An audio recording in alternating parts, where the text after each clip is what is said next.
We'll begin our third round of questions now.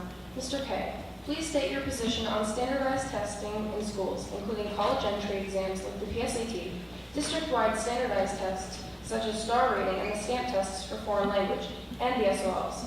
Do you believe there should be more or less testing in our schools? If so, what tests should be retracted from curriculum?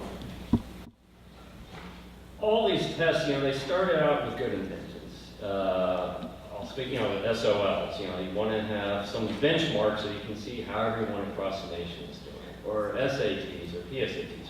Pick your formula. I do have concerns about, when I was a kid back in about 200 years ago, I remember taking PSATs and SATs and whatever standardized tests we had back then. And it distracted from schoolwork. It distracted from things, I wanted to learn in school. And I think it's just the bar just keeps being raised. I saw my son seemingly take an endless array of these standardized tests, and I thought it was problematic.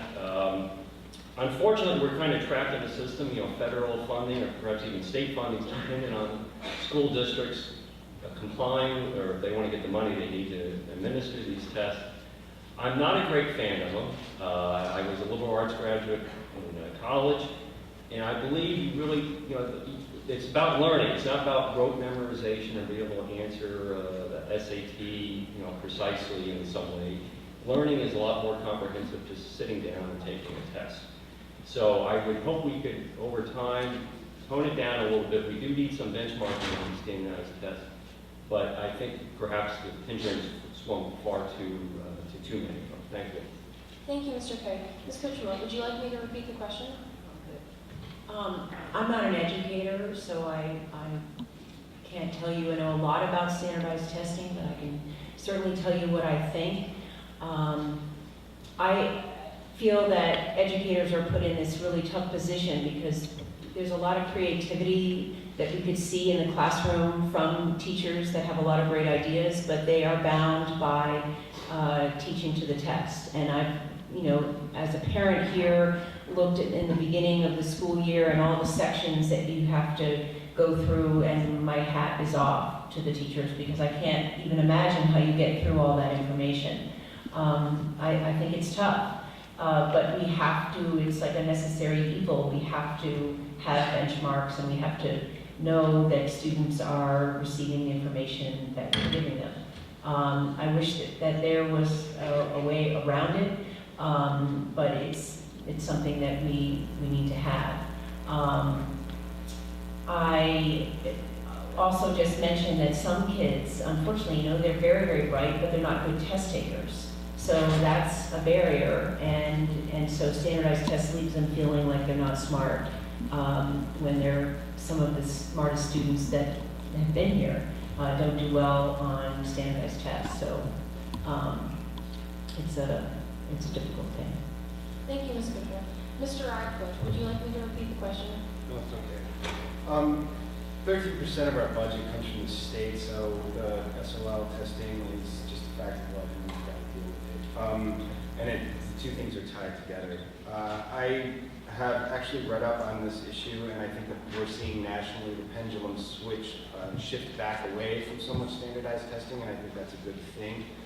But you guys are going to have to take tests for a long time, and it's just part of how we assess each other, assess students in education, both here and at school, when you go off to college. So learning to do that well, I think, is an important skill.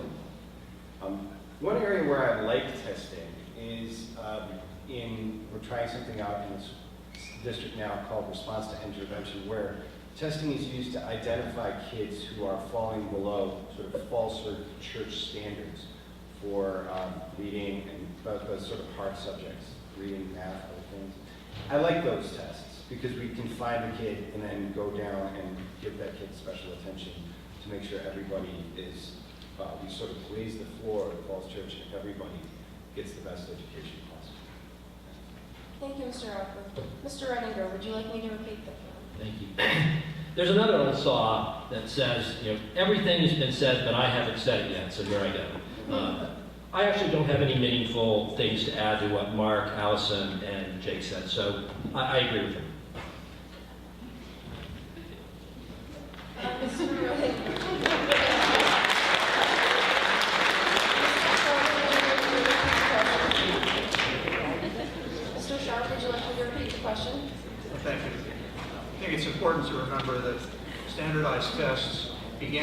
civil rights issue. You may have heard of No Child Left Behind, and it was attributed to George Bush and Edward Kennedy, but it really started with Marion Wright Edelman of the Children's Defense Fund. And so while we're talking about improving standardized tests or diversifying testing so that we move to different kinds of measurement so that it's fair to everyone, let's not forget the fact that this was an equity issue, a civil rights issue. And we need to sustain a way to measure so that we have fairness, so that we have progress for every student. I'm happy to say that I was a leader in trying to get us to a point where we better understood growth measures for testing, and that we reduced the number of standardized tests that were mainly on a pass-fail basis at the state level.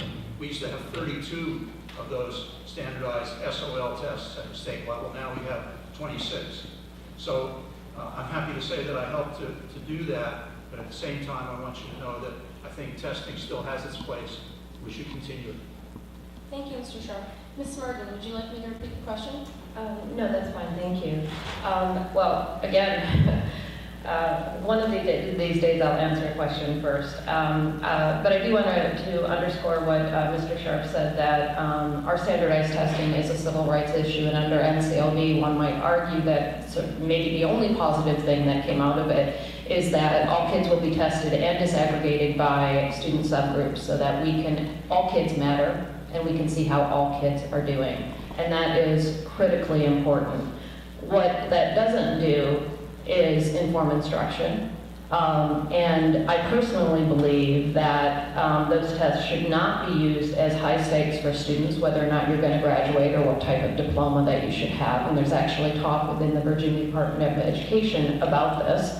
And it also should not be used for teachers. I don't believe that teacher evaluations should use standardized test scores growth, and the American Statistical Association just came out agreeing with that position.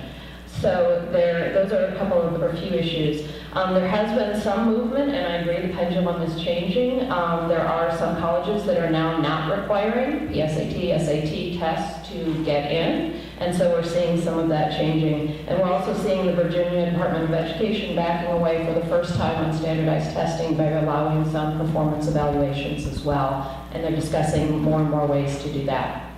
Thank you. Thank you, Ms. Mergen. Mr. Castillo, would you like me to repeat the question? No, thank you. One of my kids said, I'd like my tests, standardized tests, to evaluate me as a student and not as a test taker. And I think that should be the touchstone of our approach to tests.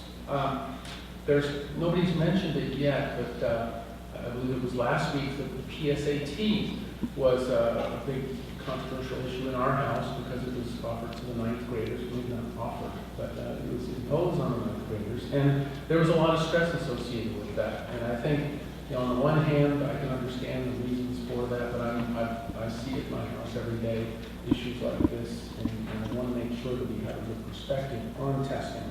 And I think Mr. Sharp mentioned testing and growth. I think STAR Math and STAR Reading are a good idea in the sense that they take each student and adjust themselves to the demonstrated ability of the kids on test answers, so that it really delivers a more individualized view.